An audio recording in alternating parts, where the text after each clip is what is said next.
आम्ही आता पोलीस आयुक्त श्री कर्णिकजी यांना भेटलो, त्यांच्याशी बोललो.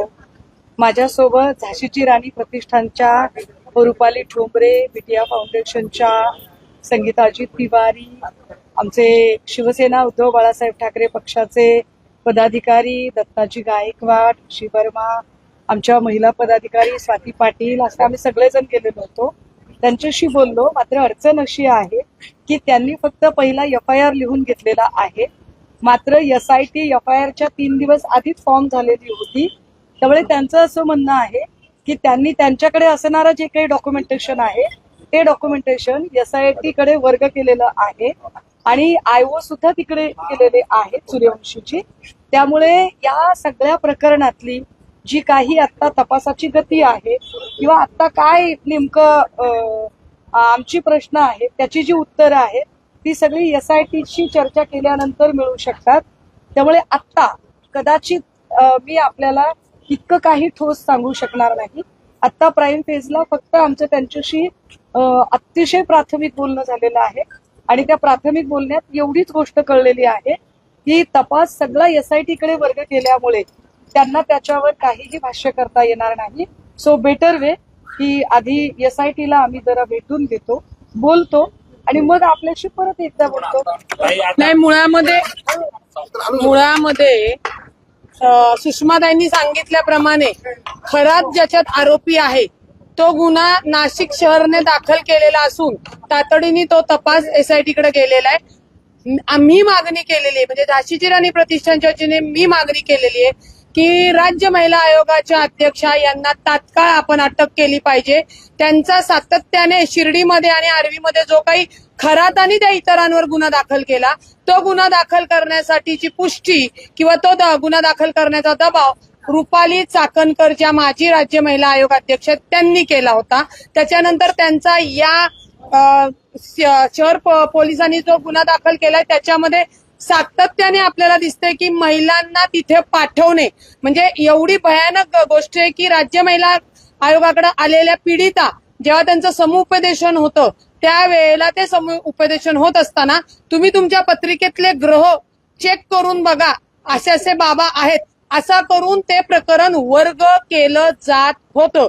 त्याच्यामुळे शहर पोलिसांनी जरी प्रकरण SIT कडे दिलं असेल तरी यांच्याकडेही आम्ही कायदेशीर पद्धतीने निवेदन दिले की रुपाली चाकणकर यांना तातडीने अटक झाली पाहिजे आणि पुणे शहरामध्ये जे काही लोक आले होते, ज्यांनी कुठल्या सामाजिक कार्यकर्त्याला भेटले होते, ते प्रकरण का दाबलं गेलं, त्याच्यामध्ये किती आर्थिक देवाणघेवाण झाली याही तपासात गोष्टी येणं गरजेचं आहे आणि त्यांनाही गुन्ह्यात दाखल आरोपी करणं गरजेचं आहे. आता तुम्ही जो दावा केला समुपदेशन करण्याच्या वेळेला तर अशा कोणत्या महिला तुम्हाला भेटल्या का त्या सगळ्या संदर्भात? ज्यांना पाठवलं त्या महिला भेटल्या. ज्यांना पाठवलं तुम्हाला सांगते, हे बोंधू बाबा प्रकरण जेव्हापासून झालेलं आहे तेव्हापासून महिलांच्या पीडितांचे फोन येत आहेत.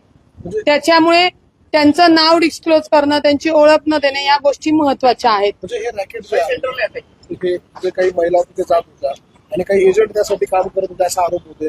तुमचा असा आरोप आहे का या रुपाली चाकणकर ज्या आहेत त्या स्वतः हे रॅकेट चालवत होत्या किंवा त्याच त्या महिलांना तिथे पाठवत होत्या असं जे समोर पुरावे आलेले आहेत, जी परिस्थिती आली आहे त्याच्यानुसार ते रॅकेट स्वतः रुपाली चाकणकर चालवत आहे ह्या परिस्थितीवरनं प्राथमिक दर्शवते. आता CP साहेबांना तो अधिकार नसल्यामुळे म्हणजे त्यांच्या कार्यक्षेत्राचा तो अधिकार त्यांना नसल्यामुळे ते त्याच्यात आम्हाला डिटेल माहिती देऊ शकत नाही. तेजस्विनी सातपुते देऊ शकतात. का रुपाली चाकणकर यांना तुम्ही अजूनपर्यंत चौकशी केली नाही? त्यांच्याकडं सगळे रोज एका महिलेचे व्हिडिओ बाहेर येत आहेत. अहो, अजून कुणाच्या चाकणकरचे किंवा चाकणकरांच्या फॅमिलीमधले आहेत का व्हिडिओ? याची माहिती द्या ना. महाराष्ट्रातल्या महिलांनाच विनाकारण जे एक्सपोज किंवा त्यांची बदनामी केली जाते, ज्या पीडिता आहे, ज्या पद्धतीने व्हिडिओ व्हायरल होत आहेत, म्हणजे अक्षरशः महाराष्ट्रातली कुटुंब हादरलेली आहे. तुमचं म्हणणं आहे का चाकणकरांचे व्हिडिओ त्यांच्याकडे आहेत?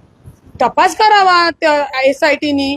आम्हाला जी काय माहिती मिळाली आहे किंवा जी माहिती या आरोपींना अटक केल्यानंतर पोलिसांना पण मिळालेली आहे ती समोर आणावी त्यांनी.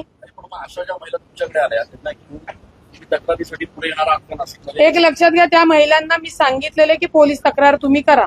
ज्यांना मूल होत नाही ती जे महिला तिथं गेलेल्या आहेत, आता त्यांना मूल झालेले आणि आता त्यांचे नवरे हे जे काही बंधू प्रकार समोर आलेला आहे त्याच्यावरनं पार घराचा कौटुंबिक वाद विकोपाला गेले आणि DNA टेस्टला गेले. आपण समजतो कायदेशीर पद्धतीने न्याय मिळाला पाहिजे, पण हे होत असताना अनेक कुटुंब बर्बाद होत आहेत आणि त्याला जबाबदार हा बंधू बाबा आणि अनुषंगाने राज्य महिला आयोगाच्या माजी अध्यक्ष आहेत. त्याच्यामुळे त्या महिलांची जोपर्यंत तयारी होत नाही पोलीस स्टेशनला तक्रार करायची, मी त्यांना फोर्स करू शकत नाही.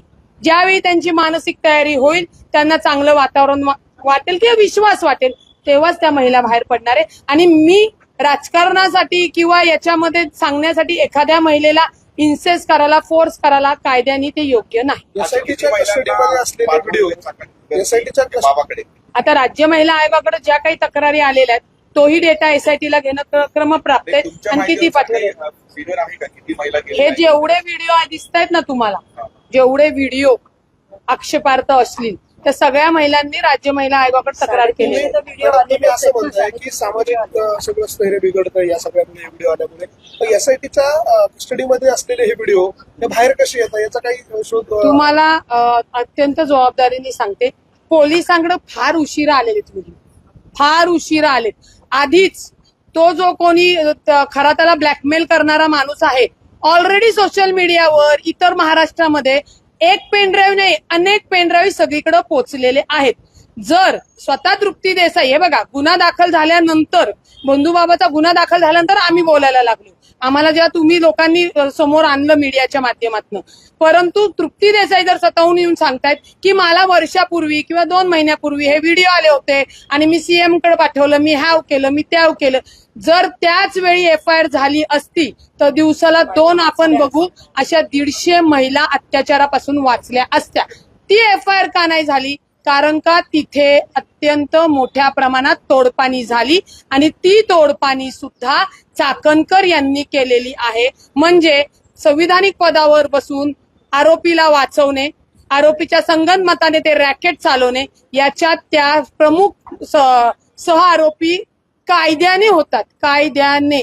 त्याच्यामुळे त्यांना अटक करून पुढचा तपास करणं गरजेचं. आपण म्हणतोय तोडपाणी झाली, नेमकं काय झालं? म्हणजे तृप्ती देसाई नेमकं काय थोडंसं हे जे प्रकरणात ज्या सामील आहेत रुपाली चाकणकर त्यांनी ही तोडपाणी केली की खरातावर गुन्हा दाखल होऊ नये, ते प्रकरण उघडीस येऊ नये, ज्यांच्याकडे हे व्हिडिओ गेले त्यांच्यासोबत आर्थिक उलाढालाची तोडपाणी करण्यात आली. साधा सिंपल विषय, आणि तो किती कोट्यांमध्ये आहे ते SITने त्याचा तपास करून आपल्या समोर ठेवावं.